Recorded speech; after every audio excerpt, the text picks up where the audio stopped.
much larger map. If you pull up the QR code, you can see the whole map. We got it on her phone. There you go. That's the whole map. And then this map was made in 1923. And it was used by bankers to determine where they would make home loans, mortgages. Oh. They sent surveyors into neighborhoods, and the surveyors would find out who lived there, what kind of profession they had, how much money they made, were they African Americans, were they immigrants. And those areas that were lower income, African American or immigrants, they colored the map red. Okay.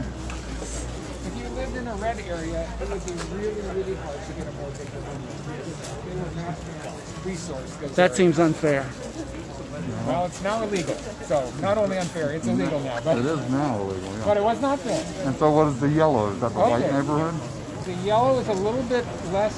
The banks would consider that less risky. So probably more whites, better income.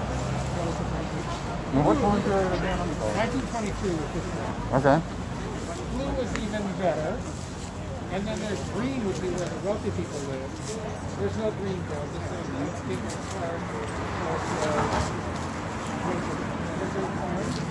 Winter Farms, of course. yeah. So this map is 1923. Here's Broad Street. We're right here. Right. Maggie Walker's statue is here. Maggie Walker, of course, had her own bank, Black entrepreneur. She would give home loans and mortgages to African Americans because she was not part of this system. She didn't have anything to do with that. So that was a byproduct. The black market banker. She was African American. The African American market banker. This red line around these areas, I took from the 1923 map and put it on a more modern map. So here's Monroe Park. Here's Broad Street. We're right here. Maggie Walker statue here. And here's the areas downtown that were redlined, where it would be really, really hard to get a mortgage.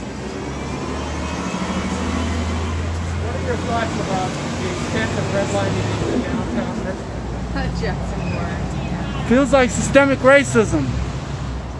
It was extensive. It hasn't changed. It's trickled all these decades, centuries. Yeah. It hasn't changed. The neighborhoods really haven't changed very much. And why is that? Rich white people want to keep the money.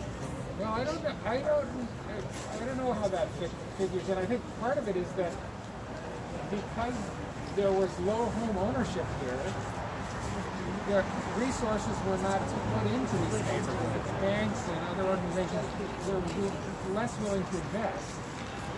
And the other factor was that because you didn't own your home, you couldn't give it to your kids or sell it. So there was no transfer of wealth from one generation to the next. And we know that that's a really powerful way to build wealth is through Inheritance. yeah. But are most of those properties in that area rentals owned by someone else? I would think so. Okay. Yeah.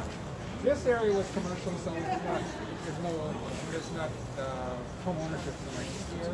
And the fan would have been yellow, a little bit easier to get a mortgage. But almost all here, Manchester, Oregon Hill, Church Hill, Jackson Ward, they're all redlined. And really tough to get a mortgage.